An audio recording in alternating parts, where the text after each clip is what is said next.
Os assuntos importantíssimos para o povo do Rio Grande, tá? Primeiro, boa tarde, governador, mais uma vez. Governador, a gente começa a entrevista de hoje com um assunto fundamental para o povo do Rio Grande do Sul, o povo gaúcho, segurança pública. Eu gostaria que o senhor acompanhasse junto comigo essa reportagem. Bora, Sérgio.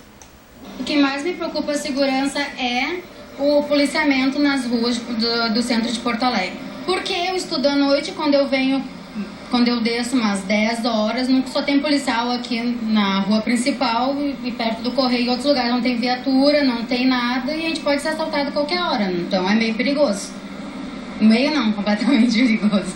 Segundo dados do Sindicato da Polícia Civil, o Estado tem hoje cerca de 5.500 agentes, mas seriam necessários 11.000 para garantir a segurança da população. Na Brigada Militar, a situação não é diferente. De acordo com a Associação de Cabos e Soldados, hoje são 23.500 policiais militares em atuação, quando o ideal seriam 36.000. Governador, este foi um dos assuntos que a gente mais recebeu reclamações através do e-mail que eu falo incomota@r7.com, através do Orelhão do Mota, e pode colocar também os nossos canais de comunicação, que se o povo quiser mandar perguntas para o governador, ele vai estar aqui com a gente durante curto tempo, mas vamos aproveitar esse tempo. As principais reclamações com relação a essa questão de falta de policiais, a falta de efetivo o déficit na Polícia Civil e Brigada Militar. O que o governo pretende fazer para isso? Bem, nós já estamos fazendo, né? Nós já contratamos mais 2.000 brigadianos, temos também um concurso em andamento para mais 2.000, estamos recuperando os quadros da Polícia Civil, em breve teremos mais contratações na Polícia Civil derivadas de um concurso, né? As pessoas agora têm que transitar pela academia para se formarem e, sobretudo, estamos também reequipando tanto a Brigada Militar como a Polícia Civil. Você viu agora, por exemplo, o incêndio, né, que, na minha opinião, foi provocado para caminhonetes da Brigada Militar. Isso são equipamentos comprados recentemente.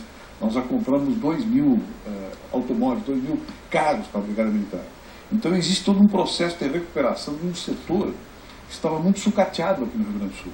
Para que você tenha uma ideia, só para a Brigada Militar, os soldados da Brigada Militar, nós estamos dando uma correção salarial em 4 anos de 104%, para ter uma ideia, né, de como estavam defasados os salários. Corrigimos os quadros de carreira da SUSEP, né, reestruturamos o quadro da Polícia Civil, estamos contratando policiais. Então é um processo, né, de recuperação de uma instituição que presta serviços muito importantes para a sociedade e que tem que merecer a atenção do governo. Lamentavelmente, tudo não acontece rapidamente como a gente gostaria, em função de recursos e em função também das tramitações burocráticas que nós somos obrigados a cumprir, sob pena depois de responder processo.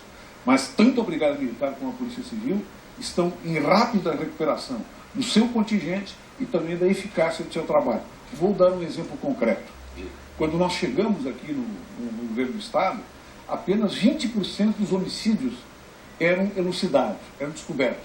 Agora, 74% dos homicídios são elucidados, são descobertos, em função da qualificação, né, que sofreu a Polícia Civil nesse período do nosso governo. O senhor falou das caminhonetes novas. Por que essas viaturas que, na verdade, foram conseguidas ou chegaram através de recursos federais, por que essas viaturas ainda estavam no estacionamento da academia, das novas instalações da Academia de Polícia, e já não foram entregues? Por que elas não estavam já nas suas regiões, não estavam em operação? Uma pequena parte desses 2.000 carros, automóveis, né, que foram incorporados na frota da Brigada Militar, vieram do governo federal, de programas, inclusive, que eu comecei lá como ministro da Justiça.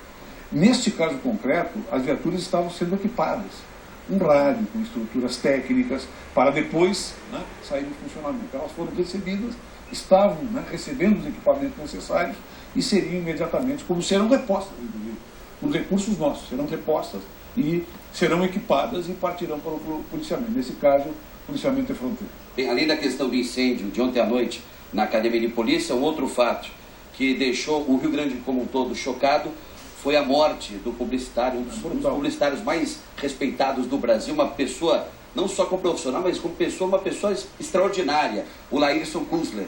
Ele foi executado por assaltantes, inclusive nós temos as imagens que foram divulgadas pela Polícia Civil. Quero agradecer a delegada Áurea pela gentileza, né? Na porta de casa, condomínio de luxo. Quando a gente fala de condomínio fechado, a gente tem a falsa sensação de segurança. E não só o caso do Laílson, mas outros casos também de pessoas não tão conhecidas como ele. Mas por que o senhor falou que a polícia aumentou bastante o esclarecimento dos homicídios, mas no caso também de roubos seguidos de morte? Por que essa avalanche, essa escalada de violência? O que falta para isso? Para frear essa violência aqui no estado do Rio Grande do Sul? Isso é o mais triste que tem hoje em todo o país, né? Eu diria até em todo o mundo. Nós vivemos num mundo e numa sociedade violenta, né? Crimes como esse são crimes bárbaros que ocorrem aqui, ocorrem em todo o mundo, né? Nos Estados Unidos, por exemplo, nós temos jovens que pegam a arma, entram num colégio e matam 15, 20 colegas. Eu acho que hoje há, em escala mundial, uma escalada da violência e uma espécie de culto estético da morte. Você vê filmes, você vê espetáculos, você vê manifestações, às vezes, que se desgarram de manifestações democráticas que partem para a violência.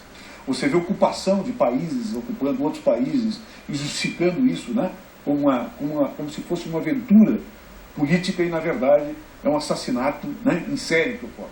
Então, isso facilita que as pessoas temam para a violência. Aqui no Rio Grande do Sul, nós tivemos, por exemplo, uma queda de homicídios, tivemos um aumento de latrocínios, né?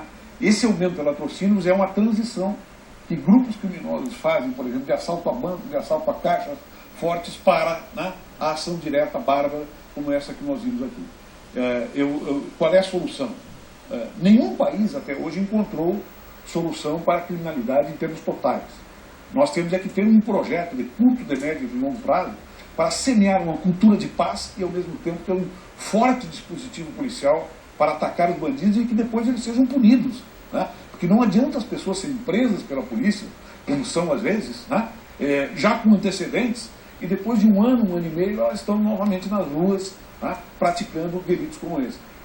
Nós não sabemos ainda quem foram, né, esses assassinos e o que os motivou, né? Qual é a motivação imediata, se foi uma coisa preparada, se eles estavam seguindo, né, o país, e lá e foram atrás dele para cometer o latrocínio e causar esse dano brutal à sociedade e à família. Mas, para casos como esse, é rigor policial, investigação e punição exemplar. Agora, os estados, porque não é uma exclusividade, essa questão da violência, certamente não é uma exclusividade do Rio Grande do Sul. Será que os governos estaduais conseguem sozinhos combater essa violência, ou é preciso, sem a ajuda do governo federal, é impossível isso? Não tem a menor dúvida. Essa tua pergunta já é uma resposta. Hoje não há nenhuma possibilidade de combater a criminalidade de maneira eficaz se não tivermos uma articulação de políticas da União Federal com os municípios e com os estados. A criminalidade não é exclusivamente um caso de polícia, é também um caso de polícia, mas é sobretudo de programas para que nós possamos retirar a juventude da tutela das quadrilhas que operam em determinadas regiões e dar oportunidade para os jovens, para as crianças saírem daquela tutela, daquele estímulo ao crime e se formarem, irem para o Pronatec, cursarem as escolas técnicas, se formarem, irem para o ProUni e fazerem as faculdades. Hoje, por exemplo, para que você tenha uma ideia, nós temos no Palácio uma cerimônia onde nós estamos apresentando 300 e poucos jovens dos territórios da paz que foram para os cursos do Pronatec, se formaram, que agora vão exercer uma profissão. Então tem que ser um trabalho combinado. Esse trabalho combinado é sempre um efeito de médio e de longo prazo. Nós temos que ter perseverança, prosseguir neste caminho de combinar programas sociais com combate ao crime, com a polícia organizada e altamente qualificada. Assim nós vamos reduzir, na verdade. Veja, por exemplo, em relação ao Rio Grande do Sul. Nos demais grandes estados do país, a questão da segurança pública e a sensação de segurança é a primeira prioridade. Aqui é a sétima. Quer dizer que está bem? Não. Não está bem. Tem que melhorar muito.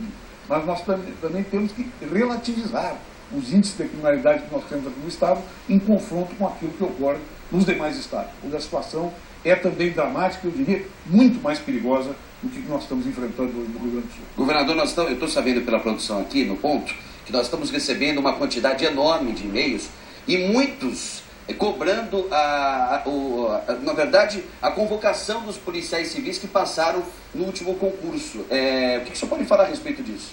Nós vamos convocá-los agora em abril.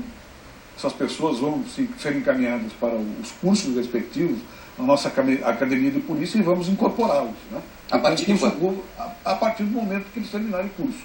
Né? Mas em abril eles já entram, né, no sistema público da segurança para ficar preparados para serem incorporados. A partir de abril eles já serão, portanto, chamados e serão considerados policiais. Com essa convocação, informação. Com essa convocação já resolve a questão do déficit da Polícia Civil? Não resolve. Melhora, mas não resolve.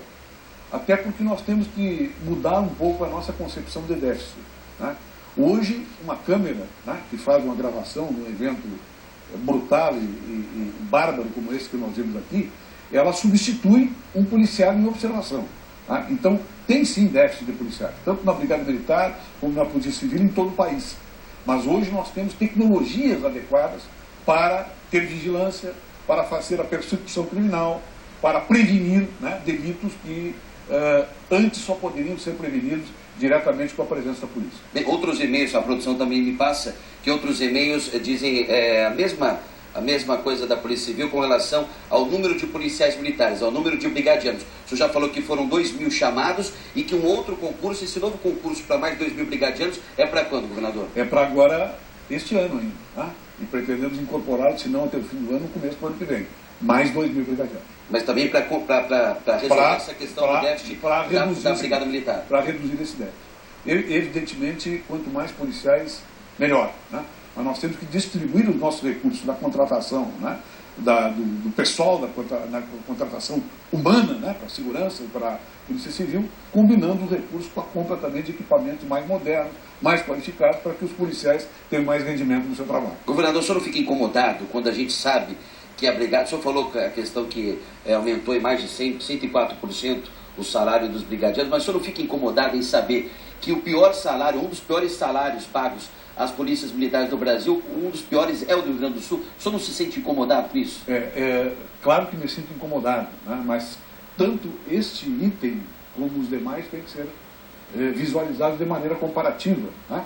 Quando nós chegamos aqui no governo, os nossos policiais estavam no último ranking, agora não estamos mais. Né? Nós estamos melhorando. E depois as condições de vida, por exemplo, aqui no Rio Grande do Sul, são incomparáveis com o custo de vida que tem em Brasília, onde os salários são pagos pela União Federal. Se os nossos salários aqui fossem pagos pela União Federal, obviamente nós poderíamos pagar muito mais do que pagamos. Né? Mas nós fomos até o limite do possível e vamos continuar, né, melhorando os salários dos brigadianos e dos policiais, dando atenção, inclusive, para a reestruturação de seus quadros de carreira, que eram demandas de 15, 20, 30 anos que nós estamos atendendo nesse momento e melhorando, inclusive, a perspectiva de carreira dos nossos policiais. Bem, governador, se a gente começar, né, se a gente for se estender nessa questão de segurança pública, a gente vai ficar até às 7 da noite. Vamos partir para outro assunto agora, a educação pública. Nós mostramos semana passada uma série de reportagens mostrando escolas